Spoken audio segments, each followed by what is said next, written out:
ஐஸ்வர்யா ராயை தொடுறதுக்கு பயந்தேன், கட்டாயத்தால தான் தொட்டேன். Big பழுவேட்டுவின் பிம்பிலிக்கு feelings. வில்லனா அறிமுகமாகி அதுக்கப்புறம் ஹீரோவா வெற்றி கொடி நாட்டினவங்கள தமிழ் சினிமாவில ரொம்ப அதிகம். ரஜினிகாந்த், சத்யராஜ் வரிசையில சரத்குமாருக்கும் தனி இடம் இருக்கு. விஜயகாந்த் மாதிரியான சில ஹீரோக்களோட வில்லனா தான் புலன் விசாரணை மாதிரியான படங்கள்ல நடிச்சாரு. அதுக்கப்புறமா ஹீரோ ஆனவர், கோலிவுட்டோட எல்லா சூப்பர் ஹீரோயின்ஸோடையும் டூயட் பாடினவர். ஏதோ இன்னைக்கு ஐஸ்வர்யா ராயோட ஜோடியாவே நடிச்சு முடிச்சிருக்காரு. எஸ், கோலிவுட்ல உடம்ப செம்ம ஃபிட்டா பாத்துக்கிற நடிகர்கள் ரொம்ப முக்கியமானவர் தான் சரத்குமார். கல்யாண வயசுல பொண்ணுங்க, வளர்ந்த பையனுக்கு அப்பா நாளும் கூட இப்பவும் ரொம்ப யூத்தா தன்னோட பிசிக்கல் ஃபிட்னஸ் வச்சிருக்கிற அவரை பார்த்தா ஸ்வீட் ஷாக்கா தான் இருக்கு. சரத் எத்தனையோ வெற்றி படங்களை நடிச்சிருந்தாலும் கூட இப்ப அவர் நடிச்சிருக்கிற பொன்னியின் செல்வன் பார்ட் 1 அவரோட கெரியர்ல ரொம்ப முக்கியமானது. ஏன்னா இந்த வயசுல ஐஸ்வர்யா ராய்க்கு ஜோடியா நடிச்சிருக்காரு. அந்த படத்துல விக்ரம், ஜெயம் ரவி, கார்த்தின்னு நடுத்தர இளம் ஹீரோஸ் அத்தனை பேர் இருந்தாலும் கூட சரத்துக்கு தான் ஐஸ்வர்யாவோட ரொமான்ஸ் சீன்ஸ் எல்லாம் இருக்கான். பொன்னியின் செல்வன் 1 ரிலீஸ் ஆகிற சூழல்ல அதை பத்தி பேசியிருக்க சரத்குமார், பொன்னியின் செல்வன் நாவல பலமுறை படிச்சிருக்கேன், ஆனா அது படமாகும், அதுல நான் ரொம்ப முக்கியமான ரோல் பண்ணுவேன்லாம் நினைச்சு கூட பார்த்தது கிடையாது. மணிரத்னம் சார் என்னை செலக்ட் பண்ணதும் சிலிர்த்து போயிட்டேன். இதுல எனக்கு பெரிய பழுவேட்டரையர் கேரக்டர், இந்த கேரக்டரை நான் பண்ணவா அப்படின்னு மணி சார் கிட்ட கேட்டேன். ஏன்னா மணி சார் கிட்ட ரஜினிகாந்த் சாரே விரும்பி கேட்டது. அன்னைக்கு ஆடியோ லான்ச்லயே ரஜினி ஓப்பனா கேட்டிருந்தாரு. ஆனா அதுக்கு மணி சார் மறுத்துட்டாருன்னு ஜாலியா ஃபீல் பண்ணாரு. அப்படிப்பட்ட ரோல் எனக்கு கிடைச்சது ரொம்ப பெரிய மகிழ்ச்சி. பெரிய பழுவேட்டரையர் ரொம்ப பெரிய ஒரு வீரன். சோழ நாட்டோட கட்டுக்குள்ள வர அவன் ஒரு தேசத்தோட மன்னர்கள் மாறலாம், ஆனா தேச நலன் மாறவே கூடாதுன்னு நினைக்கக்கூடியவன். அப்படி ஒரு கேரக்டர் எனக்கு. பெரிய பழுவேட்டரையர் 64 விழுப்புண்களை போர்ல சந்திச்சவர். பெரிய பழுவேட்டரையர் கேரக்டர் என் மனசுல ஏற்கனவே பதிஞ்சிருந்தாலும் கூட மணி சார் அதை இன்னும் தெளிவா உள்வாங்கிற வகையில சில வழிகாட்டுதல்கள்லாம் தந்தாரு. ஆக்சுவலா ஐஸ்வர்யா ராய் கூட நடிக்கிறப்ப ஒரு விதமா பயமா இருந்துச்சு. ஏன்னா காதல் காட்சிகள் இருந்துச்சு, அவங்கள தொட்டு நடிக்க வேண்டிய கட்டாயமும் இருந்துச்சு. அதனால அப்படி நடிச்சேன். அப்பெல்லாம் அவங்க ஏதாச்சும் தப்பா நினைச்சிடுவாங்களோன்னு ஒரு தயக்கம் இருந்துச்சு. ஆனா அந்த சீன்ஸ்ல ஐஸ்வர்யா ராய் ஒரு நடிகையா மட்டும்தான் இருந்தாங்களே தவிர தன்னை முன்னாள் உலக அழகி அமிதாப் பச்சனோட மருமகள் அபிஷேகோட மனைவினெல்லாம் நினைக்கக்கூடிய ஆளாவே இல்லை. எல்லாரையும் மாதிரி சாதாரணமா ஒரு நடிகையா மட்டும் தன்னை பாக்குறாங்க. சீனுக்கு என்ன தேவையோ அதை தெளிவா செய்யறாங்க. உண்மையிலே சிறப்பான நடிகைன்னு ஐஸ்வர்யாவை புகழ்ந்து தள்ளியிருக்காரு சரத்குமார். பொன்னியின் செல்வன் 1ல நடிச்சிருக்கிற மத்த ஹீரோஸ் கண்ணுக்கு நேராவும் கைக்கு பக்கமாவும் ஐஸ்வர்யா ராய் இருந்தாலும் கூட அவர் கூட டூயட் பாட முடியலன்னு ஃபீல் பண்ணி இந்த வயசுலயும் சரத்துக்கு அடிச்ச யோகத்தை நினைச்சு பொசுங்கி போயிருக்காங்க. ஆனா சரத்குமாரோ தொட்டு நினைக்கிறப்ப ஐஸ்வர்யா தப்பா நினைப்பாங்களோன்னு யோசிச்சதா சொல்லியிருக்கிறது ஹாட் ஹைலைட் ஆகிருக்கு.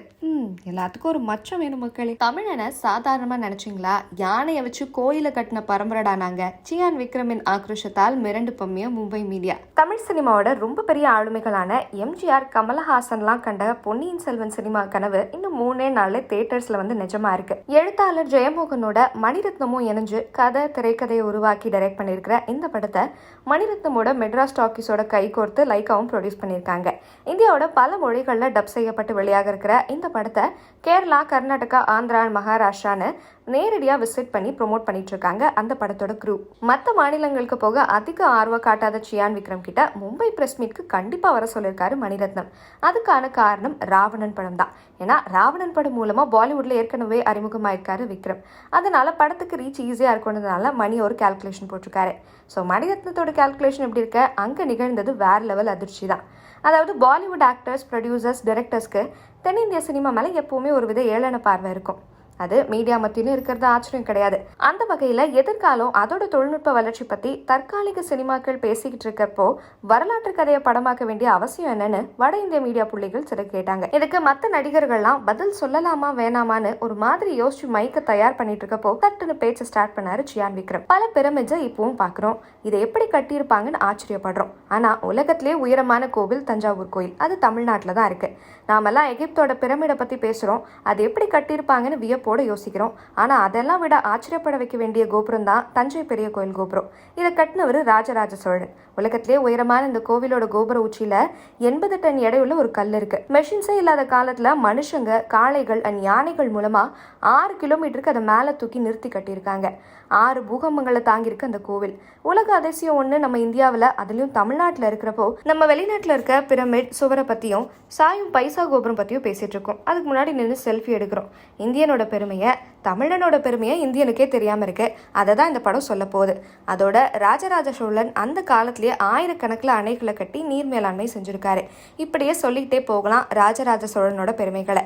இப்ப சொல்லுங்க, இந்த வரலாற்று படம் அவசியமா இல்லையான்னு ஆக்ரோஷமா கேட்க மும்பை மீடியாவினர் கை தட்டிருக்காங்க அதிர்ந்து போய். ஒரு கேரக்டர் கொடுத்தா அது மாதிரி வாழ்ந்து நடிப்பாரு விக்ரம்ன்றது எல்லாருக்குமே தெரியும். ஆனா ராஜராஜ சோழனோட வாழ்க்கையை இன்ச் பை இன்ச் தெரிஞ்சு வச்சிருந்தோம்.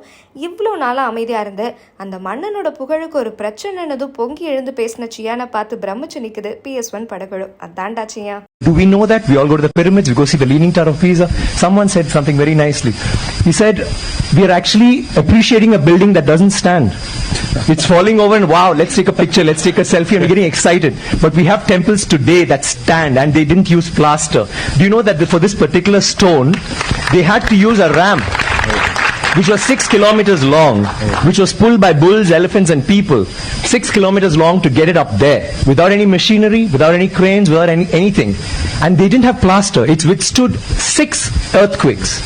You know what happens when an earthquake comes? Without plaster. What they have done is they have an outer wall. Then inside that they have a corridor of 6 feet, which is an open, just a corridor. And then they have another structure inside which goes all the way to the top, which is why they can withstand earthquakes, which is why they stood so long. So these are all things that we need to know about. This particular king has built 5,000 dams in his time, and he's made a water management ministry in that time. He's had elections for the village leaders. He's asked them to name cities after women. Why should it only be men? Why can't it be named after queen? And they've had hospitals, free hospitals, and and he actually brought loans. I mean, he used to give loans. He used to help people get dignity, not just throw money around. So this is something that's so illustrious. And this happened in the 9th century. I'm sorry, I'm taking so much time. It happened in the 9th century when the rest of the world, you talk about superpowers today, the 9th century all this happened when we had the biggest maritime naval thing in the world. And it went all the way to Bali, all the way to Malaysia, and went till we sent emissaries to China. And you know what was the superpower doing then? America hadn't been discovered by Columbus till 500 years later. So think about our culture, think about how advanced we were. We need to be proud of this. It's nothing to do with North India, South India, West India, East India. It is, we are Indians, and we need to feel proud about that. And England is so illustrious, but England were invaded by the Vikings, and the Europe was in the dark ages during the 9th century. They had nothing going on. So don't you think we should celebrate history? Absolutely, absolutely. Thank you very much. Thank you. Manisha, I need water, please.